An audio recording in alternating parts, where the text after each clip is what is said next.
गोटे नुआ भिडियो समस्त को स्वागत। यही भिडियो आम सिटी एंट्रांस 2025 किसी हिस्ट्री क्वेश्चन डिस्कसन करवा। तो जो पिला माने 2025 मसीहा सिटी बा डीएलडी एग्जाम दौरान ये भिडियो बहुत हेल्पफुल हम। एमें किसी सिलेक्टिव हिस्ट्री क्वेश्चन नहीं से क्वेश्चन गुड़िक कौन रही देखना। प्रथम प्रश्न हूँ इंग्रेज दरा विषय को क्यों स्थान धरले? भद्रक ना बालेश्वर ना बारिपदा ना अनुगुल? तेरे इंग्रेज माने दरा विषय को निम्नोक्त क्यों स्थान धरले तेरे तार आंसर हो अनुगुल धरले। ऑप्शन डी हो राइट आंसर। एबार 2 नंबर निम्नोक्त क्यों स्थान में दरा विषय मृत्यु होता? कलिकता ना बालेश्वर ना बॉम्बे ना मांद्राज? तेरे क्यों स्थान में दरा विषय मृत्यु होता तेरे तार आंसर हो कौटी ना मांद्राज रे। ऑप्शन डी हो राइट आंसर।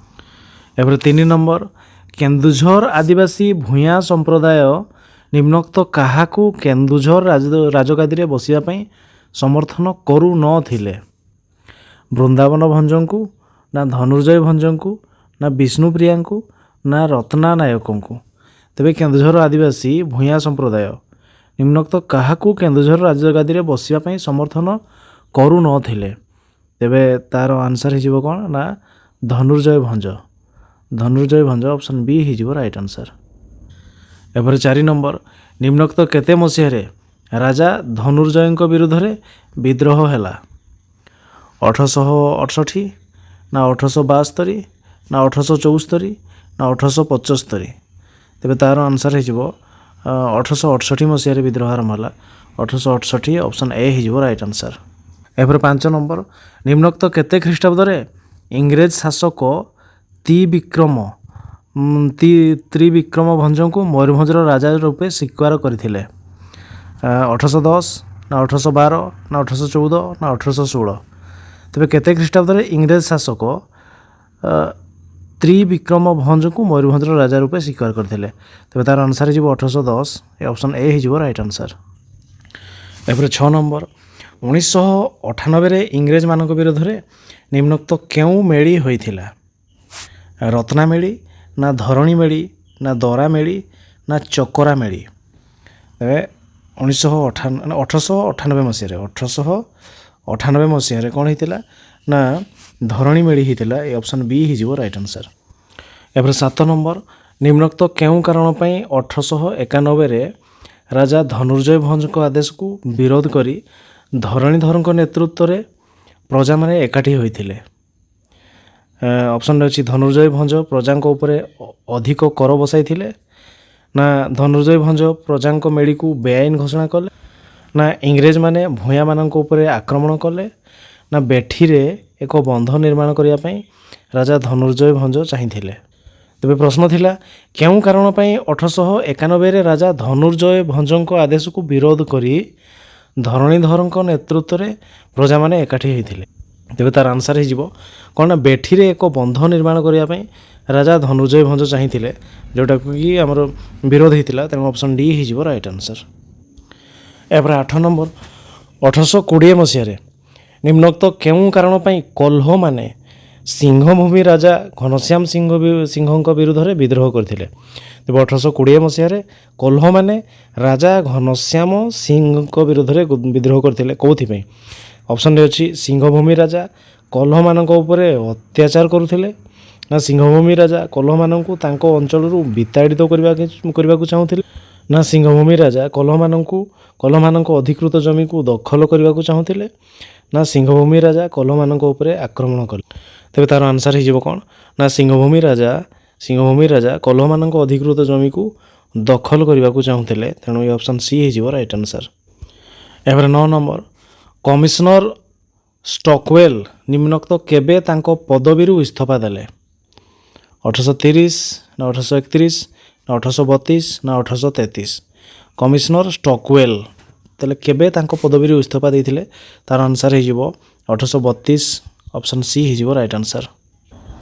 एबार 10 नंबर असंतुष्ट कोल्हो माने निम्नोक्त क्या मारिदेवा धमक देते? ऑप्शन रही घनश्याम सिंह को ना स्टॉकवेल को ना माधव दास महापात्र को ना मयूरभंजर राजा को? तेरे कोल्हो मैंने क्या मारिदेवा धमक देते? तेरे तार आंसर हो कौन ना माधव दास महापात्र। ଏ ଅପସନ୍ ସି ହେଇଯିବ ରାଇଟ୍ ଆନ୍ସର୍। ଏପରେ 11 ନମ୍ବର, ମୟୂରଭଞ୍ଜର ରାଜା ଶ୍ରୀ ରାମଚନ୍ଦ୍ର ଭଞ୍ଜଦେଓ ନିମ୍ନୋକ୍ତ କେବେ ମୃତ୍ୟୁବରଣ କରିଥିଲେ? 1912 ଫେବୃଆରୀ 22ରେ, ନା 1913 ଜାନୁଆରୀ 28ରେ, ନା 1915 ଜାନୁଆରୀ 30ରେ, ନା 1915 ମାର୍ଚ୍ଚ 27ରେ। ତେବେ ମୟୂରଭଞ୍ଜର ରାଜା ଶ୍ରୀ ରାମଚନ୍ଦ୍ର ଭଞ୍ଜଦେଓ ରାମଚନ୍ଦ୍ର ଭଞ୍ଜଦେଓ ତେବେ କେବେ ମୃତ୍ୟୁବରଣ କରିଥିଲେ? ତ ତା'ର ଆନ୍ସର୍ ହେଇଯିବ 1912 ଫେବୃଆରୀ 22। 1912 ଫେବୃଆରୀ 22 ଅପସନ୍ ଏ ହେଇଯିବ ରାଇଟ୍ ଆନ୍ସର୍।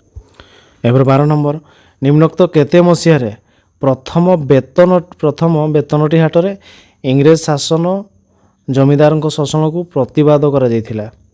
ବେତନଟି ହାଟରେ ତେବେ କେବେ 1914, ନା 1915, ନା 1916, ନା 1917? ତେବେ ତା'ର ଆନ୍ସର୍ ହେଇଯିବ କେବେ ନା 1917। ଏ ଅପସନ୍ ଡି ହେଇଯିବ right answer. ଏପରେ 13 number, Mangal Pandey ନିମ୍ନୋକ୍ତ କେଉଁ କାରଣରୁ ମୃତ୍ୟୁଦଣ୍ଡରେ ଦଣ୍ଡିତ ହୋଇଥିଲେ? ଅପସନ୍ରେ ଅଛି ଏନଫିଲ୍ଡ ବନ୍ଧୁକ ବ୍ୟବହାର କରିବାକୁ ମନା କଲେ, ନା ଇଂରେଜ ଅଫିସରଙ୍କ କଥାକୁ ଅବମାନନା କଲେ, ନା ସିପାହୀମାନଙ୍କୁ ଇଂରେଜ ବିରୋଧରେ ଏକଜୁଟ କଲେ, ନା ରାଗି ଯାଇ ଇଂରେଜ ଅଫିସରଙ୍କୁ ହତ୍ୟା କଲେ? ତେବେ ମଙ୍ଗଲ ପାଣ୍ଡେକୁ କେଉଁଥିପାଇଁ ମୃତ୍ୟୁଦଣ୍ଡରେ ଦଣ୍ଡିତ କରାଯାଇଥିଲା? ତା'ର ଆନ୍ସର୍ ହେଇଯିବ କ'ଣ ନା ସେ ରାଗି ଯାଇ ଇଂରେଜ ଅଫିସରଙ୍କୁ ହତ୍ୟା କଲେ। ଏ ଅପସନ୍ ଡି ହେଇଯିବ ରାଇଟ୍ ଆନ୍ସର୍। ଏପରେ 14, ସିପାହୀ ବିଦ୍ରୋହ ବେଳେ କାନପୁରରେ କିଏ ନେତୃତ୍ୱ ନେଇଥିଲେ? ଅପସନ୍ରେ ଅଛି କନୱର ସିଂ, ନା ଘନଶ୍ୟାମ ସିଂ, ନା ନୟନ ସିଂ, ନା ନାନା ସାହେବ? ତେବେ ସିପାହୀ ବିଦ୍ରୋହ ବେଳେ କାନପୁରରେ କିଏ ନେତୃତ୍ୱ ନେଇଥିଲେ? ତେବେ ଏହାର ଆନ୍ସର୍ ହେଇଯିବ କ'ଣ ନା ନାନା ସାହେବ ନେଇଥିଲେ। ତେବେ ସିପାହୀ ବିଦ୍ରୋହ ବେଳେ କାନପୁରରେ ନେତୃତ୍ୱ ନେଇଥିଲେ କିଏ? ନା ନାନା ସାହେବ। ଏ ଅପସନ୍ ଡି ହେଇଯିବ ରାଇଟ୍ ଆନ୍ସର୍। ଏପରେ 15 ନମ୍ବର, 1856 ମସିହାରେ ସିପାହୀ ବିଦ୍ରୋହ ବେଳେ ଭାରତର ଗଭର୍ଣ୍ଣର ଜେନେରାଲ କିଏ ଥିଲେ? ଅପସନ୍ରେ ଅଛି ଲର୍ଡ଼ କର୍ଣ୍ଣୱାଲିସ୍, ନା ଡେଲହାଉସି, ନା ଥମାସ ୱିଲ୍ସନ୍, ନା ଲର୍ଡ଼ କ୍ୟାନିଂ? ତେବେ ତାହାର ଆନ୍ସର୍ ହେଇଯିବ ସିପାହୀ ବିଦ୍ରୋହ ସମୟରେ ଲର୍ଡ଼ କ୍ୟାନିଂ ଗଭର୍ଣ୍ଣର ଜେନେରାଲ ଥିଲେ। ଏ ଅପସନ୍ ଡି ହେଇଯିବ ରାଇଟ୍ ଆନ୍ସର୍। ଏହାପରେ 16 ନମ୍ବର, ନିମ୍ନୋକ୍ତ କେଉଁ ପ୍ରଶାସକ ଖୋର୍ଦ୍ଧା ରାଜାଙ୍କୁ କବଳିତ କରିବାକୁ କୂଟନୀତି ଅବଲମ୍ବନ କରି ନାନା ପ୍ରକାର ପ୍ରଲୋଭନ ଦେଖାଇଥିଲେ? ଅପସନ୍ରେ ଅଛି ୱିଲକିନ୍ସ, ନା ଷ୍ଟକୱେଲ୍, ନା ହାରକୋଟ୍, ନା ଫ୍ଲେଚର? କେଉଁ ପ୍ରଶାସକ ଖୋର୍ଦ୍ଧା ରାଜାଙ୍କୁ କବଳିତ କରିବାକୁ କୂଟନୀତି ଅବଲମ୍ବନ କରି ନାନା ପ୍ରକାର ପ୍ରଲୋଭନ ଦେଖାଇଥିଲେ? ତେବେ ତା'ର ଆନ୍ସର୍ ହେଇଯିବ କିଏ ନା ହାରକୋଟ୍। ଅପସନ୍ ସି ହେଇଯିବ ରାଇଟ୍ ଆନ୍ସର୍। ଏପରେ 17 ନମ୍ବର, ପାଇକ ସେନାଙ୍କ ସାହାଯ୍ୟରେ 1804 ଅକ୍ଟୋବର ମାସରେ ନିମ୍ନୋକ୍ତ କେଉଁ ସ୍ଥାନରେ ମରହଟ୍ଟାମାନଙ୍କ ସାହାଯ୍ୟ ନେଇ ଖୋର୍ଦ୍ଧା ରାଜା ଇଂରେଜମାନଙ୍କୁ ଆକ୍ରମଣ କରିଥିଲେ? ହାଇଡ୍ରା, ନା ପିପିଲି, ନା ଗୋପ, ନା ଖୋର୍ଦ୍ଧା? ତେବେ ଏହାର ଆନ୍ସର୍ ହେଇଯିବ କ'ଣ ନା ପିପିଲି। ଅପସନ୍ ବି ହେଇଯିବ ରାଇଟ୍ ଆନ୍ସର୍। 18 ନମ୍ବର, ଇଂରେଜମାନେ ଓଡ଼ିଶା ଅଧିକାର କଲା ପରେ ସରକାରୀ ଆଇନ ଓ ନୀତି ନିୟମ କେଉଁ ଭାଷାରେ ଅନୁଦିତ ହୋଇଥିଲା? ଇଂରେଜମାନେ ଓଡ଼ିଶା ଅଧିକାର କଲାବେଳେ ସରକାରୀ ଆଇନ ଓ ନୀତି ନିୟମ କେଉଁ ଭାଷାରେ ଅନୁଦିତ ହୋଇଥିଲା? ଅପସନ୍ ଅଛି ଓଡ଼ିଆ ସଂସ୍କୃତ, ନା ବଙ୍ଗଳା ଓଡ଼ିଆ, ନା ବଙ୍ଗଳା ଓ ଫାର୍ସି, ନା ବଙ୍ଗଳା ଏବଂ ହିନ୍ଦୀ? ତେବେ ତା'ର ଆନ୍ସର୍ ହେଇଯିବ କ'ଣ ନା ବଙ୍ଗଳା ଓ ଫାର୍ସି। ଏ ଅପସନ୍ ସି ହେଇଯିବ right answer. 19 number, Bakshi Jagabandhu ଇଂରେଜମାନଙ୍କ ଉପରେ ନିମ୍ନୋକ୍ତ କେଉଁଟି ପାଇଁ କ୍ଷୁବ୍ଧ ହୋଇଥିଲେ? ବଙ୍ଗଳା ଅଫିସରମାନଙ୍କର ଚକ୍ରାନ୍ତ ପାଇଁ, ନା ଠିକ୍ ସମୟରେ ଖଜଣା ଅସୁଲ ନ କରିବାରୁ, ନା ଇଂରେଜମାନଙ୍କୁ ବିରୋଧ କରିବାରୁ, ନା ସେ ଇଂରେଜମାନଙ୍କ ଠାରୁ ପାଇଥିବା ଚଡ଼ଙ୍ଗମଣ୍ଡଳର ଜାଗିରି ହରାଇଥିବାରୁ? ତେବେ ଏହାର ଆନ୍ସର୍ ହେଇଯିବ କ'ଣ ନା ବକ୍ସି ଜଗବନ୍ଧୁ ଇଂରେଜମାନଙ୍କ ଉପରେ କ୍ଷୁବ୍ଧ ହୋଇଥିଲେ କେଉଁଥିପାଇଁ ନା ସେ ଇଂରେଜମାନଙ୍କ ଠାରୁ ପାଇଥିବା ଚଡ଼ଙ୍ଗମଣ୍ଡଳର ଜାଗିରି ହରାଇବାରୁ ସେ କ୍ଷୁବ୍ଧ ହୋଇଥିଲେ। ଅପସନ୍ ଡି ହେଇଯିବ ରାଇଟ୍ ଆନ୍ସର୍। ଏପରେ 20 ନମ୍ବର, ବିଦ୍ରୋହୀ ପାଇକମାନେ ପ୍ରଥମେ କେଉଁ କାର୍ଯ୍ୟ କରିଥିଲେ? ଅପସନ୍ରେ ଅଛି ବିଦ୍ରୋହୀମାନେ ଖଜଣାଖାନା ଲୁଟ୍ କଲେ, ନା ବାଣପୁର ଥାନା ଆକ୍ରମଣ କଲେ, ନା ଇଂରେଜମାନଙ୍କୁ ଖଣି ଜଙ୍ଗଲରେ ଲୁଚି ରହି ଆକ୍ରମଣ କଲେ, ନା ଦ୍ୱିତୀୟ ମୁକୁନ୍ଦ ଦେବଙ୍କୁ ଖୋର୍ଦ୍ଧା ରାଜା ରୂପେ ଘୋଷଣା କଲେ? ତେବେ ବିଦ୍ରୋହୀ ପାଇକ ବିଦ୍ରୋହ କଥା କହୁଛି। ବିଦ୍ରୋହୀ ପାଇକମାନେ ତାହେଲେ ପ୍ରଥମେ କ'ଣ କଲେ? ତେବେ ତା'ର ଆନ୍ସର୍ ହେଇଯିବ ସେମାନେ ବାଣପୁର ଥାନା ଆକ୍ରମଣ କରିଥିଲେ ପ୍ରଥମେ। ଏ ଅପସନ୍ ବି ହେଇଯିବ ରାଇଟ୍ ଆନ୍ସର୍। ଏପରେ 21 ନମ୍ବର, ଇଂରେଜ ବକ୍ସି ଜଗବନ୍ଧୁଙ୍କ ସମ୍ପତ୍ତିକୁ ନିମ୍ନୋକ୍ତ କେବେ ବାଜ୍ୟାପ୍ତ କରିଦେଲେ? ଅପସନ୍ରେ ଅଛି 1815, ନା 1823, ନା 1827 ନା 1829। ତେବେ ଇଂରେଜ ବକ୍ସି ଜଗବନ୍ଧୁଙ୍କ ସମ୍ପତ୍ତିକୁ କେବେ ବାଜ୍ୟାପ୍ତ କଲେ? ତେବେ ତା'ର ଆନ୍ସର୍ ହେଇଯିବ କେବେ ନା 1823। ଅପସନ୍ ବି ହେଇଯିବ ରାଇଟ୍ ଆନ୍ସର୍। ଏବେ 23 ନମ୍ବର, ବକ୍ସି ଜଗବନ୍ଧୁ କେବେ ଇଂରେଜମାନଙ୍କ ନିକଟରେ ଆତ୍ମସମର୍ପଣ କରିଥିଲେ? ଅପସନ୍ରେ ଅଛି 1821 ନା 1823 ନା 1825 ନା 1827। ତେବେ ତା'ର ଆନ୍ସର୍ ହେଇଯିବ 1825 ମସିହାରେ ସେ ଆତ୍ମସମର୍ପଣ କଲେ। Option C right answer. 23 number, Bakshi Jagabandhu ନିମ୍ନୋକ୍ତ କେବେ ମୃତ୍ୟୁବରଣ କରିଥିଲେ? ଅପସନ୍ରେ ଅଛି 1829 ଜାନୁଆରୀ 14 ନା 1829 ମାର୍ଚ୍ଚ 28 ନା 1832 ଫେବୃଆରୀ 12 ନା 1834 ଏପ୍ରିଲ 15। ବକ୍ସି ଜଗବନ୍ଧୁ କେବେ ମୃତ୍ୟୁବରଣ କରିଥିଲେ? ତେବେ ତା'ର ଆନ୍ସର୍ ହେଇଯିବ 1829 January 14। 1829 January 14 option A right answer. 24 number, Dora ବିଷୟୀଙ୍କ ନେତୃତ୍ୱରେ ହୋଇଥିବା କନ୍ଧ ବିଦ୍ରୋହରେ କେତେ ଜଣ ଇଂରେଜ ସେନାପତି ନିହତ ହୋଇଥିଲେ ମରିଥିଲେ? ଜଣେ ନା 2 ଜଣ ନା 3 ଜଣ ନା 4 ଜଣ? ଦରା ବିଷୟୀଙ୍କ ନେତୃତ୍ୱରେ ଯେଉଁ କନ୍ଧ ବିଦ୍ରୋହ ହୋଇଥିଲା ସେଠାରେ କେତେ ଜଣ ଇଂରେଜ ସେନାପତି ମୃତ୍ୟୁବରଣ କରିଥିଲେ? ତେବେ ତା'ର ଆନ୍ସର୍ ହେଇଯିବ 2 ଜଣ। ଅପସନ୍ ବି ହେଇଯିବ ରାଇଟ୍ ଆନ୍ସର୍। 25 ନମ୍ବର, କନ୍ଧମାନେ ପୁନର୍ବାର ନିମ୍ନୋକ୍ତ କେଉଁ ମସିହାରେ ବିଦ୍ରୋହ କଲେ? 1823 1838 ନା 1842 ନା 1846 ନା 1852? କନ୍ଧମାନେ ପୁନର୍ବାର କେବେ ବିଦ୍ରୋହ କଲେ? ତେବେ ଏହାର ଆନ୍ସର୍ ହେଇଯିବ କେବେ ନା 1848 ମସିହାରେ। ଅପସନ୍ ସି ହେଇଯିବ ରାଇଟ୍ ଆନ୍ସର୍। ଏପରେ 26 ନମ୍ବର, ନିମ୍ନୋକ୍ତ କିଏ ଚକରା ବିଷୟୀଙ୍କୁ ଧରାଇ ଦେବା ବିନିମୟରେ 3000 ଟଙ୍କା ପୁରସ୍କାର ଘୋଷଣା କରିଥିଲେ? ଲର୍ଡ଼ ଡେଲହାଉସି ନା ଲର୍ଡ଼ ୱିଲିୟମ୍ ବେଣ୍ଟିକ୍ ନା ୱାରେନ୍ ହେଷ୍ଟିଙ୍ଗସ୍ ନା ଲର୍ଡ଼ କ୍ୟାନିଂ? ତେବେ ତା'ର ଆନ୍ସର୍ ହେଇଯିବ କିଏ ନା ଲର୍ଡ଼ ଡେଲହାଉସି। ତେବେ 3000 ଟଙ୍କା ପୁରସ୍କାର ଘୋଷଣା କରିଥିଲେ କିଏ ଚକରା ବିଷୟୀଙ୍କୁ ଧରିବା ପାଇଁ? Lord Dalhousie. ଅପସନ୍ ଏ ହେଇଯିବ right answer. 27 number, Chakra Bisoi ନିମ୍ନୋକ୍ତ କେଉଁ ରାଜାଙ୍କର ଆଶ୍ରୟ ନେଇଥିବାର ଇଂରେଜ ଶାସକ ଜାଣିପାରିଥିଲେ? ଚକରା ବିଷୟୀ ତେବେ କେଉଁ ରାଜାଙ୍କ ପାଖରେ ଆଶ୍ରୟ ନେଇଥିଲେ? ପାଟଣାଗଡ଼ ରାଜା ନା ଢେଙ୍କାନାଳ ରାଜା ନା ନୀଳଗିରି ରାଜା ନା ସୋନପୁର ରାଜା? ତେବେ ତା'ର ଆନ୍ସର୍ ହେଇଯିବ କ'ଣ ନା ସୋନପୁର ରାଜା। ସେ ସୋନପୁର ରାଜାଙ୍କ ଠାରେ ଚକରା ବିଷୟୀ ଆଶ୍ରୟ ନେଇଥିବା କଥା ଇଂରେଜମାନେ ଜାଣିପାରିଥିଲେ। Sonpur. Option D right answer. 28 number, ନିମ୍ନୋକ୍ତ କେଉଁ ରାଜା ଚକରା ବିଷୟୀଙ୍କୁ ସାହାଯ୍ୟ କରୁଥିବାର ସନ୍ଦେହ କରି ଇଂରେଜ ଶାସକ ତାଙ୍କ ସମ୍ପତ୍ତିକୁ ବାଜ୍ୟାପ୍ତ କରିବାକୁ ଚେତାବନୀ ଦେଇଥିଲେ? ସୋନପୁର ନା କୁଜଙ୍ଗ ନା ବୌଦ୍ଧ ନା ମୟୂରଭଞ୍ଜ? ତେବେ ତା'ର ଆନ୍ସର୍ ହେଇଯିବ କ'ଣ ନା ବୌଦ୍ଧ ରାଜା। Boudh. Option C right answer. 29, ରତ୍ନାମେଡ଼ି ନିମ୍ନୋକ୍ତ କେଉଁ ମସିହାରେ ହୋଇଥିଲା? 1859 ନା 1862 ନା 1868 ନା 1879? ରତ୍ନାମେଡ଼ି କେବେ ହେଇଥିଲା? ତେବେ ତା'ର ଆନ୍ସର୍ ହେଇଯିବ 1868 ମସିହା। Option C right answer. 30 number, commissioner Ravenshaw ନିମ୍ନୋକ୍ତ କାହାକୁ କେନ୍ଦୁଝର ରାଜଗାଦିରେ ବସାଇବାକୁ ସାହାଯ୍ୟ କରିଥିଲେ? ଗଦାଧର ଭଞ୍ଜ ନା ବୃନ୍ଦାବନ ଭଞ୍ଜ ନା ବିଷ୍ଣୁପ୍ରିୟା ନା ଧନଞ୍ଜୟ ଭଞ୍ଜ? ତେବେ କମିଶନର ରେଭେନ୍ସା କାହାକୁ କେନ୍ଦୁଝର ରାଜଗାଦିରେ ବସାଇବାକୁ ସାହାଯ୍ୟ କରିଥିଲେ? ତେବେ ତା'ର ଆନ୍ସର୍ ହେଇଯିବ କ'ଣ ନା ଧନଞ୍ଜୟ ଭଞ୍ଜକୁ। ଏ option D right answer. 31 number, ନିମ୍ନୋକ୍ତ କିଏ ଇଂରେଜମାନଙ୍କ ଦ୍ୱାରା ବନ୍ଦୀ ହୋଇ ମାଣ୍ଡାଲ ଜେଲରେ ବନ୍ଦୀ ହୋଇ ରହିଲେ? ଅପସନ୍ରେ ଅଛି ତାନ୍ତିଆ ଟୋପେ ନା କନୱାର ସିଂ ନା ଦ୍ୱିତୀୟ ବାହାଦୁର ଶାହ ଜାଫର ନା ନାନା ସାହେବ? ତେବେ କିଏ ମାଣ୍ଡଲା ଜେଲରେ ଯେତେବେଳେ ବନ୍ଦୀ ହୋଇକି ରହିଥିଲେ? ତେବେ ତା'ର ଆନ୍ସର୍ ହେଇଯିବ କ'ଣ ନା ଦ୍ୱିତୀୟ ବାହାଦୁର ଶାହ ଜାଫର। ଏ ଅପସନ୍ ସି ହେଇଯିବ ରାଇଟ୍ ଆନ୍ସର୍। ଏପରେ 32 ନମ୍ବର, ବୀର ସୁରେନ୍ଦ୍ର ସାଏ ନିମ୍ନୋକ୍ତ କେବେ ଜନ୍ମଗ୍ରହଣ କରିଥିଲେ? 1804 ମସିହା ନା 1805 ନା 1807 ନା 1809? ବୀର ସୁରେନ୍ଦ୍ର ସାଏ କେବେ ଜନ୍ମଗ୍ରହଣ କରିଥିଲେ? ତେବେ ତା'ର ଆନ୍ସର୍ ହେଇଯିବ 1809। Option D right answer. ଏପରେ 33 ନମ୍ବର, ମହାରାଜା ସାଏଙ୍କ ମୃତ୍ୟୁ କେବେ ହୋଇଥିଲା? 1827 ନା 1832 ନା 1834 ନା 1835? ମହାରାଜା ସାଏ ତାଙ୍କର ମୃତ୍ୟୁ କେବେ ହେଇଥିଲା? ତେବେ ତା'ର ଆନ୍ସର୍ ହେଇଯିବ କ'ଣ ନା 1827 ମସିହାରେ। ଅପସନ୍ ଏ ହେଇଯିବ ରାଇଟ୍ ଆନ୍ସର୍। 34 ନମ୍ବର, ଇଂରେଜ ସରକାର ନାରାୟଣ ସିଂଙ୍କ ନିମ୍ନୋକ୍ତ କେତେ ମସିହାରେ ରାଜସିଂହାସନ ବସାଇଲେ? ଇଂରେଜ ସରକାର ନାରାୟଣ ସିଂଙ୍କୁ କେବେ ରାଜସିଂହାସନରେ ବସାଇଲେ? 1837 ନା 1838 ନା 1839 ନା 1840? ତେବେ ତାର ଆନ୍ସର୍ ହେଇଯିବ କ'ଣ ନା 1837ରେ ନାରାୟଣ ସିଂଙ୍କୁ ରାଜସିଂହାସନରେ ବସାଇଲେ। ଅପସନ୍ ଏ ହେଇଯିବ ରାଇଟ୍ ଆନ୍ସର୍। 35 ନମ୍ବର 1840ରେ ସୁରେନ୍ଦ୍ର ସାଏଙ୍କୁ ବନ୍ଦୀ କରି ନିମ୍ନୋକ୍ତ କେଉଁ ଜେଲରେ ରଖାଯାଇଥିଲା? ସମ୍ବଲପୁର ଜେଲ୍ ନା ବ୍ରହ୍ମପୁର ଜେଲ୍ ନା ପୁରୀ ଜେଲ୍ ନା ହଜାରିବାଗ ଜେଲ୍?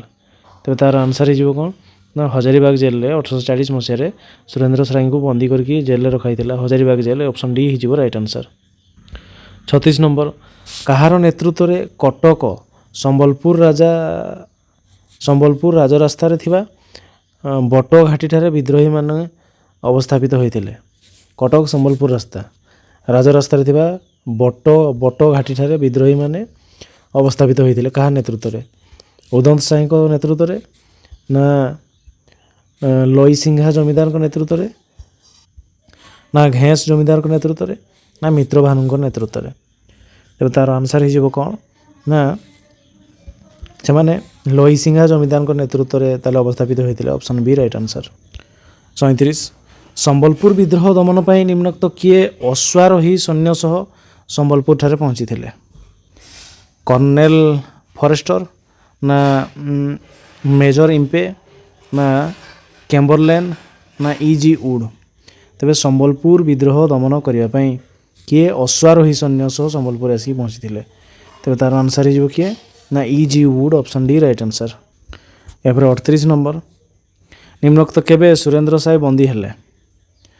1864 ମସିହା ଜାନୁଆରୀ 23 ନା 1865 ମସିହା ଫେବୃଆରୀ 20 ନା 1863 ମସିହା ମାର୍ଚ୍ଚ 29 ନା 1863 ମସିହା ସେପ୍ଟେମ୍ବର 24? ସୁରେନ୍ଦ୍ର ସାଏ ବନ୍ଦୀ ହେଇଥିଲେ ତାହେଲେ କେବେ?